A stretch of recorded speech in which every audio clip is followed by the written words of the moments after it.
Hello everyone, welcome back to my channel. ಹೊಸದಾಗಿ ನಾನು ವೀಡಿಯೋಸ್ನ ನೋಡ್ತಿದ್ರೆ ಪ್ಲೀಸ್ ಸಬ್ಸ್ಕ್ರೈಬ್ ಮಾಡಿ, ಸಪೋರ್ಟ್ ಮಾಡಿ, ಲೈಕ್ ಮಾಡಿ, ಶೇರ್ ಮಾಡಿ. ಓನ್ಲಿ ಫಾರ್ ಲವ್ 16ನೇ ಎಪಿಸೋಡ್ನ ಎಕ್ಸ್ಪ್ಲೈನ್ ಮಾಡ್ತಿದ್ದೀನಿ. ಕಥೆಯ ಆರಂಭದಲ್ಲಿ ಯಾಂಗಿ ಶೂಯಿಗೆ ಹೇಳ್ತಾನೆ, ನೀವು ನನ್ನನ್ನ ಇಂಟರ್ವ್ಯೂ ಮಾಡಿದ್ರೆ ನನ್ನ ಬಗ್ಗೆ ಚೆನ್ನಾಗಿ ತಿಳ್ಕೋಬಹುದು, ನನ್ನ ಸ್ಟ್ರೆಂತ್ನ ತೋರ್ಸೋದಿಕ್ಕೆ ಒಳ್ಳೆ ಅವಕಾಶ ಸಿಕ್ಕಾಗುತ್ತೆ. ಆಗ ಶೂಯಿ ಹೇಳ್ತಾಳೆ, ನೀವು ಸ್ಟ್ರೈಟ್ ಫಾರ್ವರ್ಡ್ ವ್ಯಕ್ತಿ, ನಮ್ಮಿಬ್ರಿಗೂ ಮ್ಯಾಚ್ ಆಗುತ್ತೆ ಅಂತ ನನ್ಗೆ ಅನ್ಸೋದಿಲ್ಲ. ಆಗ ಯಾಂಗಿ ಹೇಳ್ತಾನೆ, ನೀ ನನ್ನನ್ನ ರಿಜೆಕ್ಟ್ ಮಾಡೋದಕ್ಕೆ ಈಗಾಗಲೇ ನಿನ್ಗೆ ಬಾಯ್ ಫ್ರೆಂಡ್ ಇದ್ದಾನಲ್ವಾ? ಆಗ ಶೂಯಿ ಹೌದು ಅಂತ ಹೇಳ್ತಾಳೆ. ಆಗ ಯಾಂಗಿ ಹೇಳ್ತಾನೆ, ಮೊದಲು ನೀ ನನ್ನನ್ನ ಇಂಟರ್ವ್ಯೂ ಮಾಡು, ಆಮೇಲೆ ನನ್ನನ್ನು ಅವನನ್ನು ಕಂಪೇರ್ ಮಾಡಿ ಯಾವ್ದು ಬೆಟರ್ ಅನ್ಸುತ್ತೋ ಅವ್ರನ್ನ ಚಾಯ್ಸ್ ಮಾಡು. ಆಗ ಶೂಯಿ ಹೇಳ್ತಾಳೆ, ಈಗಾಗಲೇ ನನಗೆ ಬಾಯ್ ಫ್ರೆಂಡ್ ಇದ್ದಾರೆ, ನಮ್ಗೆ ಯಾವತ್ತೂ ಕೂಡ ಬ್ರೇಕಪ್ ಆಗೋದಿಲ್ಲ. ಆಗ ಯಾಂಗಿ ಹೇಳ್ತಾನೆ, ಕಂಪೇರ್ ಮಾಡೋದಕ್ಕೆ ನಿನ್ಗೆ ಭಯ ಆಗುತ್ತಾ? ನನಗಿಂತ ಅವನು ಚೆನ್ನಾಗಿಲ್ವಾ? ಆಗ ಶೂಯಿ ಹೇಳ್ತಾಳೆ, ನೀವ್ ಯಾರಾದ್ರೂ ಇಷ್ಟಪಟ್ರೆ ಅವ್ರನ್ನ ಕಂಪೇರ್ ಮಾಡೋ ಅವಶ್ಯಕತೆ ಇಲ್ಲ, ಆದ್ರೆ ನಿಮ್ಮನ್ನ ಇಂಟರ್ವ್ಯೂ ಮಾಡೋದಕ್ಕೆ ಇನ್ವೈಟ್ ಮಾಡಿರೋದು ಒಳ್ಳೆ ಆಪರ್ಚುನಿಟಿ, ಇದ್ರ ಬಗ್ಗೆ ನಾನು ಯೋಚನೆ ಮಾಡ್ತೀನಿ. ಆಗ ಯಾಂಗಿ ಹೇಳ್ತಾನೆ, ಗುಡ್ ನ್ಯೂಸ್ಗಾಗಿ ನಾನು ಕೂಡ ಕಾಯ್ತಾ ಇರ್ತೀನಿ. ಇದಾದ್ಮೇಲೆ ಮಿಸ್ ಈ ಶೂಯಿನ ಅವ್ರ ಕ್ಯಾಬಿನ್ಗೆ ಬರೋದಕ್ಕೆ ಹೇಳ್ತಾರೆ. ಅವ್ರು ಹೇಳ್ತಾರೆ, ಇಷ್ಟು ಒಳ್ಳೆ ಆಪರ್ಚುನಿಟಿನ ನೀನ್ ಯಾಕೆ ಗಿವ್ ಅಪ್ ಮಾಡ್ತಿದ್ಯಾ? ಆಗ ಶೂಯಿ ಹೇಳ್ತಾಳೆ, ಇದ್ರಿಂದಾಗಿ ನನ್ಗೆ ಸ್ವಲ್ಪ ಟೆನ್ಷನ್ ಆಗ್ತಿದೆ. ಆಗ ಮಿಸ್ ಈ ಕೇಳ್ತಾರೆ, ಯಾಕೆ ಟೆನ್ಷನ್ ಆಗ್ತಿದೆ? ಆಗ ಶೂಯಿ ಹೇಳ್ತಾಳೆ, ಯಾಂಗಿ ಇಂಟರ್ವ್ಯೂ ನೆಪದಲ್ಲಿ ನನ್ನನ್ನ ಅಪ್ರೋಚ್ ಮಾಡೋದಕ್ಕೆ ನೋಡ್ತಿದ್ದಾರೆ. ಆಗ ಮಿಸ್ ಈ ಹೇಳ್ತಾರೆ, ಇದೆಲ್ಲ ಮಾಮೂಲಿ ವಿಷಯ, ಇದ್ರಿಂದ ನಿನ್ ಕೆಲ್ಸಕ್ಕೆ ಎಫೆಕ್ಟ್ ಆಗುತ್ತೆ ಅಂತ ನನ್ಗನ್ಸೋದಿಲ್ಲ. ಆಗ ಶೂಯಿ ಹೇಳ್ತಾಳೆ, ನನಗೂ ಕೂಡ ಅರ್ಥ ಆಗುತ್ತೆ, ಇದ್ರ ಬಗ್ಗೆ ಯೋಚನೆ ಮಾಡೋದಕ್ಕೆ ನನ್ಗೆ ಸ್ವಲ್ಪ ಸಮಯ ಬೇಕು. ಆಗ ಮಿಸ್ ಹೇಳ್ತಾರೆ, ಸರಿ, ಟೈಮ್ ತಗೊಂಡು ಯೋಚನೆ ಮಾಡು. ಆಗ ಶೂಯಿ ಹೇಳ್ತಾಳೆ, ಈ ಫ್ರೈಡೆ ನಾನು ಪೂಚನ್ಗೆ ಹೋಗ್ತಿದ್ದೀನಿ, ನನ್ಗೆ ಲೀವ್ ಬೇಕು. ಆಗ ಮಿಸ್ ಈ ಶಾಕಿಂದ ಕೇಳ್ತಾರೆ, ನಮ್ಗೆ ಕಾನ್ಫಿಡೆನ್ಸ್ ಹೋಗೋದಕ್ಕೆ ಪಾಸ್ ಸಿಕ್ಕಿಲ್ಲ. ಆಗ ಶೂಯಿ ಹೇಳ್ತಾರೆ, ಶಿಯಾ ನನ್ನನ್ನ ಅವ್ರ ಜೊತೆ ಕರ್ಕೊಂಡು ಹೋಗ್ತಿದ್ದಾರೆ. ಆಗ ಮಿಸ್ ಈ ಓಕೆ, ನೀನು ಹೋಗಬಹುದು. ಆಗ ಶೂಯಿ ಅಲ್ಲಿಂದ ಹೋಗ್ತಿರ್ಬೇಕಾದ್ರೆ ಮಿಸ್ ಈ ಅವಳನ್ನ ನಿಂತ್ಕೊಳ್ಳೋದಿಕ್ಕೆ ಹೇಳಿ ಅವಳ ಹತ್ರ ಕೇಳ್ತಾಳೆ, ನಿನ್ನ ಶಿಯಾನ್ ಮಧ್ಯ ಏನ್ ನಡೀತಾ ಇದೆ? ಆದ್ರೆ ಶೂಯಿ ಅವ್ರ ಪ್ರಶ್ನೆಗೆ ಉತ್ತರ ಕೊಡ್ತಾಳೆ, ಸ್ಮೈಲ್ ಮಾಡ್ತಾಳೆ. ಆಗ ಮಿಸ್ ಹೀಗೆ ಅರ್ಥ ಆಗುತ್ತೆ. ಅವ್ರು ಹೇಳ್ತಾರೆ, ನೀನು ಒಳ್ಳೆ ಟೈಮ್ ನ ಸ್ಪೆಂಡ್ ಮಾಡು. ಇದನ್ನ ಕೇಳಿದ್ಮೇಲೆ ಶೂಯಿ ಅಲ್ಲಿಂದ ಹೋಗ್ತಾಳೆ. ಮಿಸ್ ಈ ಅಂಕಲ್ ಗಾನ್ಗೆ ಕಾಲ್ ಮಾಡ್ತಾರೆ. ಅವ್ರು ಹೇಳ್ತಾರೆ, ಇಷ್ಟು ವರ್ಷ ನಮ್ ರಿಲೇಶನ್ಶಿಪ್ ನ ಸೀಕ್ರೆಟ್ ಆಗಿ ಇಟ್ಟಿದ್ರಿಂದ ನೀವು ಖುಷಿಯಾಗಿಲ್ಲ. ಆಗ ಅಂಕಲ್ ಗಾನ್ ಹೇಳ್ತಾರೆ, ಯಾಕೆ ಹಾಗೆ ಹೇಳ್ತಿದ್ಯಾ? ನಾನ್ ತುಂಬಾ ಖುಷಿಯಾಗಿದ್ದೀನಿ. ಆಗ ಮಿಸ್ ಈ ಹೇಳ್ತಾರೆ, ಶೂಯಿ ನನಗೆ ಈಗ ತಾನೇ ಹೇಳಿದ್ಲು, ಅವಳ ಕೆರಿಯರ್ ಇಂದ ಅವಳ ಪ್ರೀತಿನ ಕಳ್ಕೋಬಾರ್ದು ಅಂತ. ಅಷ್ಟೇ ಅಲ್ಲ, ಅವಳ ಪ್ರೀತಿ ಅವಳ ಕೆರಿಯರ್ ನ ಡಿಸ್ಟರ್ಬ್ ಮಾಡಬಾರ್ದು ಅಂತ. ಇದನ್ನ ಕೇಳಿದ್ಮೇಲೆ ನನಗೆ ನೀವೇ ನೆನ್ಪಾದ್ರಿ. ಆಗ ಅಂಕಲ್ ಗಾನ್ ಹೇಳ್ತಾರೆ, ನನ್ನ ಹತ್ರ ಈಗಾಗ್ಲೇ ತುಂಬಾ ಪ್ರಾಬ್ಲಮ್ಸ್ ಇದೆ, ಅದನ್ನೆಲ್ಲ ನೀನು ಈಗಾಗ್ಲೇ ಸಹಿಸ್ಕೊಂಡಿದ್ಯಾ. ಆಗ ಮಿಸ್ ಹೇಳ್ತಾರೆ, ನನಗೆ ಸ್ವಲ್ಪ ಸಮಯ ಕೊಡಿ, ನಮ್ ರಿಲೇಶನ್ಶಿಪ್ ನ ಪಬ್ಲಿಕ್ ಆಗಿ ಅನೌನ್ಸ್ ಮಾಡೋದಿಕ್ಕೆ. ಆಗ ಅಂಕಲ್ ಗಾನ್ ಹೇಳ್ತಾರೆ, ನೀನು ಸಮಯ ತಗೋಬಹುದು, ನಿನ್ ಮನ್ಸಿಗೆ ಎಷ್ಟು ಬೇಕು ಅನ್ಸುತ್ತೋ ಅಷ್ಟು. ಮತ್ತೊಂದ್ ಕಡೆ ಶಿಯಾನ್ ಶೂಯಿ ಇಬ್ರು ಕೂಡ ಕೈ ಇಟ್ಕೊಂಡು ನಡ್ಕೊಂಡು ಬರ್ತಿರ್ಬೇಕಾದ್ರೆ ಶೂಯಿ ಬೀಳೋದಿಕ್ಕೆ ಅಂತ ಹೋಗ್ತಾಳೆ. ಆಗ ಶಿಯಾನ್ ಅವಳನ್ನ ಇಟ್ಕೊಂಡು ಹೇಳ್ತಾರೆ, ನಿನ್ಗೆ ದಾರಿ ನೋಡ್ಕೊಂಡು ನಡ್ಕೊಂಡು ಬರೋದಿಕ್ಕೆ ಆಗೋದಿಲ್ವಾ? ಆಗ ಶೂಯಿ ಶಿಯಾನ ಅಗ್ ಮಾಡ್ಕೊಂಡು ಹೇಳ್ತಾಳೆ, ನೀವು ನನ್ ಜೊತೆ ಇದ್ದೀರಲ್ವಾ? ಆಗ ಶಿಯಾನ್ ಹೇಳ್ತಾನೆ, ನೀನ್ ನನ್ ಜೊತೆ ಡೇಟ್ ಮಾಡೋದಿಕ್ಕೆ ಬೋರಿಂಗ್ ಆಗ್ತಿಲ್ವಾ?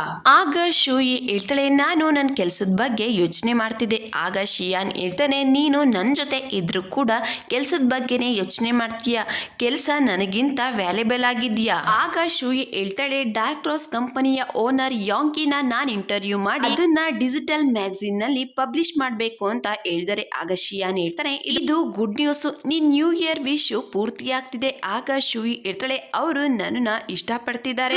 ಕೇಳಿ ಶಿಯಾನ್ಗೆ ಸ್ವಲ್ಪ ಕೂಡ ಇಷ್ಟ ಆಗೋದಿಲ್ಲ.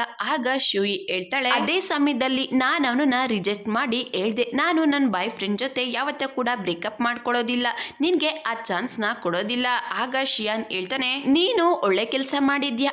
ಆಗ ಶೂಯಿ ಹೇಳ್ತಾಳೆ, ಅವನಿಗೆ ನನ್ಗೆ ಬಾಯ್ ಫ್ರೆಂಡ್ ಇರ್ಲಿ ಬಿಡ್ಲಿ ಅದು ಬೇಕಾಗಿಲ್ಲ, ಅವನನ್ನ ಇಂಟರ್ವ್ಯೂ ಮಾಡಿ ನಿಮ್ಮಿಬ್ರು ಕಂಪೇರ್ ಮಾಡಿ ಬೆಟರ್ ಆಪ್ಷನ್ ನ ಚಾಯ್ಸ್ ಮಾಡು ಅಂತ ಹೇಳಿದಾನೆ.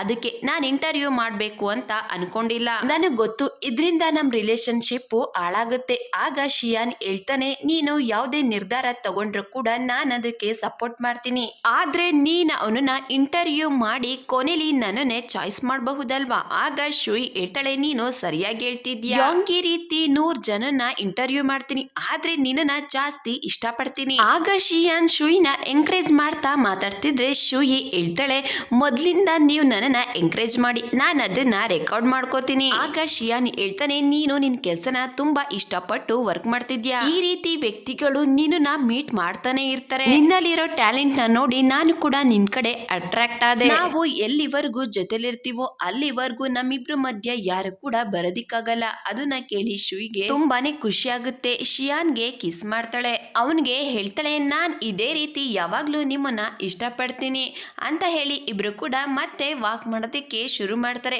ಮತ್ತೊಂದ್ ಕಡೆ ಬಾಯ್ ಅವಳ ಬಾಸ್ ಹತ್ರ ಚಿಪ್ ಕಾನ್ಫಿಡೆನ್ಸ್ ಹೋಗೋದಿಕ್ಕೆ ಪರ್ಮಿಷನ್ ತಗೋತಾಳೆ. ಮತ್ತೊಂದ್ ಕಡೆ ಆಫೀಸ್ ನಲ್ಲಿ ಕಾನ್ಫಿಡೆನ್ಷಿಯಲ್ ಬಗ್ಗೆ ಮಾತಾಡ್ತಿರ್ಬೇಕಾದ್ರೆ ಜಿಯು ಶುಯಿನ ಕೇಳ್ತಾಳೆ, ಪ್ರೊಫೆಸರ್ ಯು ಕೂಡ ಕಾನ್ಫಿಡೆನ್ಷಿಯಲ್ ಗೆ ಬರ್ತಿದಾರ? ಆಗ ಶುಯಿ ಹೌದು ಅಂತ ಹೇಳ್ತಾಳೆ. ಅದನ್ನ ಕೇಳ್ತಿದ್ದಾಗೆ ಜಿಯು ಗಾನ್ ಗೆ ಮೆಸೇಜ್ ಮಾಡಿ ಅವಳನ್ನು ಕಾನ್ಫಿಡೆನ್ಷಿಯಲ್ ಗೆ ಕರ್ಕೊಂಡು ಹೋಗೋದಿಕ್ಕೆ ಹೇಳ್ತಾಳೆ. ಮತ್ತೊಂದ್ ಕಡೆ ಬಾಯ್ ಗುಹಾನ್ ಗೆ ಕಾಲ್ ಮಾಡಿ ಕೇಳ್ತಾಳೆ, ನಾನು ಕೂಡ ನಮ್ ಕಂಪ್ನಿ ಕಡೆಯಿಂದ ಕಾನ್ಫಿಡೆನ್ಷಿಯಲ್ ಗೆ ಬರ್ತಿದ್ದೀನಿ, ನಿನ್ ಜೊತೆ ನನ್ನನ್ನ ಕರ್ಕೊಂಡೋದಿಕ್ಕಾಗುತ್ತಾ? ಆಗ ಗುಹಾನ್ ಸಾರಿ ಅಂತ ಹೇಳ್ತಾನೆ. ಬಾಯ್ ಪರವಾಗಿಲ್ಲ ಅಂತ ಹೇಳಿ ಕಾಲ್ ಕಟ್ ಮಾಡ್ತಾಳೆ. ಮತ್ತೊಂದ್ ಕಡೆ ಶೂಯಿ ಯಾಂಗಿ ಇಂಟರ್ವ್ಯೂ ಮಾಡೋದಿಕ್ಕೆ ಅಂತ ಬಂದಿರ್ತಾಳೆ. ಇಂಟರ್ವ್ಯೂನ ಶುರು ಮಾಡಿ ತುಂಬಾ ರೀತಿಯ ಕ್ವಶನ್ ಕೇಳ್ತಾಳೆ. ನೀವು ಬ್ರೂಸ್ ಇಬ್ರು ಕೂಡ ಪಾರ್ಟ್ನರ್ ಹೇಗಾದ್ರಿ ಅಂತ ಕೇಳ್ತಾಳೆ. ಆಗ ಯಾಂಗಿ ಹೇಳ್ತಾನೆ, ನಾನು ಬ್ರೂಸ್ ಅಬ್ರಾಡ್ ನಲ್ಲಿ ಜೊತೆಲಿದ್ದು ವಾಪಸ್ ಬಂದ್ಮೇಲೆ ಇಬ್ರು ಕೂಡ ಪಾರ್ಟ್ನರ್ಸ್ ಆದೋ. ಆಗ ಶೂಯಿ ಕೇಳ್ತಾಳೆ, ನಿಮ್ಮಲ್ಲಿರೋ ಕಾನ್ಫಿಡೆನ್ಸ್ ಇಂದ ಎಲ್ರು ಕೂಡ ಪಾರ್ಟ್ನರ್ಸ್ ಆಗೋದಿಕ್ಕೆ ರೆಡಿ ಇರ್ತಾರೆ, ನಿಮ್ಮ ಮೇಲೆ ಅವರಿಗೆ ಅಷ್ಟೋ ನಂಬಿಕೆನ? ಆಗ ಯಾಂಗಿ ಹೇಳ್ತಾನೆ, ನಿಮ್ಮಲ್ಲಿ ಸ್ಟ್ರೆಂತ್ ಇದ್ರೆ ಕಾನ್ಫಿಡೆನ್ಸ್ ತಾನಾಗೆ ಬರುತ್ತೆ. ಮತ್ತೊಂದ್ ಕಡೆ ಗುಹಾನ್ ಜಿಯುನ ಪಿಕ್ ಮಾಡೋದಿಕ್ಕೆ ಅಂತ ಬರ್ತಾನೆ. ಅವನನ್ನ ನೋಡಿ ಕೇಳ್ತಾಳೆ, ಅಪ್ಸೆಟ್ ಆಗಿರೋ ಹಾಗೆ ಕಾಣಿಸ್ತಿದ್ದೀರಾ, ಏನಾಯ್ತು? ಆದ್ರೆ ಗುಹಾನ್ ಅವಳ ಮಾತಿಗೆ ಏನನ್ನು ಕೂಡ ಉತ್ತರ ಕೊಡೋದಿಲ್ಲ. ಮತ್ತೊಂದ್ ಕಡೆ ಶೂಯಿ ಅವಳ ಸಾಮಾನನ್ನ ಪ್ಯಾಕ್ ಮಾಡ್ಕೊತಿರ್ಬೇಕಾದ್ರೆ ಶಿಯಾನಿಂದ ಕಾಲ್ ಬರುತ್ತೆ, ನೀನು ರೆಡಿ ಇದೀಯಾ? ಆಗ ಶೂಯಿ ಹೌದು. ಆಗ ಶಿಯಾನ್ ಹೇಳ್ತಾನೆ, ನಿನ್ನ ಪಿಕ್ ಮಾಡೋದಿಕ್ಕೆ ನನ್ನ ಡ್ರೈವರ್ನ ಕಳ್ಸಿದೀನಿ, ನಿನ್ಗಾಗಿ ಪೂಚಿಂಗ್ ನಲ್ಲಿ ಕಾಯ್ತಾ ಇರ್ತೀನಿ. ಶೂಯಿ ಇನ್ನೇನು ಕಾರಲ್ಲಿ ಕೂತ್ಕೋಬೇಕು ಅನ್ನಷ್ಟರಲ್ಲಿ ಅಲ್ಲಿಗೆ ಶಿಂಗ್ಜೋ ಬರ್ತಾನೆ. ಶೂಯಿ ಅವನನ್ನ ನೋಡಿದ್ರು ಕೂಡ ನೋಡೇ ಇಲ್ಲ ಅನ್ನೋ ಹಾಗೆ ಹೋಗ್ತಿರ್ತಾಳೆ. ಆಗ ಅವನು ಅವಳ ಕೈನ ಇಟ್ಕೊಂಡು ಹೇಳ್ತಾನೆ, ನಾನ್ ನಿನ್ಗಾಗಿ ಇಲ್ಲಿ ತುಂಬಾ ಸಮಯದಿಂದ ಕಾಯ್ತಾ ಇದ್ದೀನಿ, ನಿನ್ ಜೊತೆ ನಾನು ಮಾತಾಡ್ಬೇಕು. ಆಗ ಶೂಯಿ ಹೇಳ್ತಾಳೆ, ನಿನ್ ಜೊತೆ ನನಗೆ ಏನನ್ನು ಕೂಡ ಮಾತಾಡೋದಿಕ್ಕಿಲ್ಲ. ಶಿಂಗ್ಜೋ ತುಂಬಾ ರಿಕ್ವೆಸ್ಟ್ ಮಾಡಿದ್ರಿಂದ ಅವನ ಜೊತೆ ಮಾತಾಡೋದಕ್ಕೆ ಒಪ್ಕೋತಾಳೆ. ಶಿಂಗ್ಜೋ ಕೇಳ್ತಾನೆ, ನಿನ್ ಬಾಯ್ ಫ್ರೆಂಡು ಮ್ಯಾರಿಡ್? ಅವನ್ ಮಾತ್ ಕೇಳಿ ಶೂಯಿಗೆ ತುಂಬಾನೇ ಕೋಪ ಬರುತ್ತೆ. ಅವಳು ಹೇಳ್ತಾಳೆ, ನಿನ್ ಮಾತ್ ಕೇಳೋ ಅವಶ್ಯಕತೆ ಇಲ್ಲ, ನನ್ಗಾಗಿ ಇಲ್ಲಿ ಬೇರೆ ಯಾರೋ ಕಾಯ್ತಾ ಇದ್ದಾರೆ. ಆಗ ಶಿಂಗ್ಜೋ ಹಿಂದೆ ತಿರ್ಗಿ ನೋಡ್ತಾನೆ, ಅಲ್ಲಿ ಶೂಯಿಗಾಗಿ ಕಾರ್ ನಿಂತಿರುತ್ತೆ. ಅದನ್ನ ನೋಡಿ ಶಿಂಗ್ಜೋಗೆ ಶಾಕ್ ಆಗುತ್ತೆ. ಶೂಯಿ ಕಾರ್ ಒಳಗಡೆ ಕೂತ್ಕೋತಾಳೆ. ದಾರಿಲಿ ಹೋಗ್ತಿರ್ಬೇಕಾದ್ರೆ ಶಿಯಾನಿಂದ ಶೂಯಿಗೆ ಕಾಲ್ ಬರುತ್ತೆ. ಅವನು ಹೇಳ್ತಾನೆ, ಇವತ್ತು ನಮ್ಮಿಬ್ರು ಭೇಟಿ ಆಗುತ್ತೆ. ಆದ್ರೆ ಶೂಯಿ ಯಾವುದೇ ರೆಸ್ಪಾನ್ಸ್ ಕೂಡ ಮಾಡೋದಿಲ್ಲ. ಆಗ ಶಿಯಾನ್ ಕೇಳ್ತಾನೆ, ನಿನ್ಗೆ ಖುಷಿ ಆಗ್ತಿಲ್ವಾ ಅಂತ ಕೇಳ್ತಾನೆ. ಅದೇ ಸಮಯಕ್ಕೆ ಶಿಯಾನ್ನ ಕರೆಯೋದಿಕ್ಕೆ ಅಲ್ಲಿಗೆ ಬೇರೆ ವ್ಯಕ್ತಿ ಬರ್ತಾರೆ. ಶೂಯಿ ಅದನ್ನ ಕೇಳಿಸ್ಕೊಂಡು, ನೀವು ತುಂಬಾ ಬ್ಯುಸಿ ಆಗಿದ್ದೀರಾ, ರಾತ್ರಿ ಮೀಟ್ ಮಾಡೋಣ ಅಂತ ಹೇಳಿ ಕಾಲ್ ಕಟ್ ಮಾಡ್ತಾಳೆ. ಮತ್ತೊಂದ್ ಕಡೆ ಯುಗೆ ಜಿಯು ಇಂದ ಮೆಸೇಜ್ ಬರುತ್ತೆ, ಫ್ಯೂಚರ್ಗಾಗ್ಲೇ ಹೊರಟೋತ್ರ ಅಂತ ಕೇಳ್ತಾಳೆ. ಆಗ ಯು ರಿಪ್ಲೈ ಮಾಡ್ತಾನೆ, ನನ್ ಶೆಡ್ಯೂಲ್ಡ್ ಬಗ್ಗೆ ನಿನ್ಗೆ ಗೊತ್ತು. ಆಗ ಜಿಯು ಹೇಳ್ತಾಳೆ, ಶೂಯಿ ನನಗೆ ಹೇಳಿದ್ರು ಈ ಕಾನ್ಫಿಡೆನ್ಷಿಯಲ್ ನಿಮಗೆ ತುಂಬಾ ಮುಖ್ಯ ಅಂತ ಹೇಳಿ ಜಿಯು ಸ್ಮೈಲ್ ಮಾಡ್ತಿದ್ರೆ ಗುಹಾನ್ ಅವಳನ್ನ ನೋಡಿ ಕೇಳ್ತಾನೆ, ನೀನ್ ಯಾಕೆ ನಗ್ತಿದ್ಯಾ? ನನ್ನ ಹತ್ರ ಶೇರ್ ಮಾಡ್ಕೋಬಹುದು, ಇಂಥ ವಿಷಯದಲ್ಲಿ ನನಗೆ ಎಕ್ಸ್ಪೀರಿಯನ್ಸ್ ಇದೆ.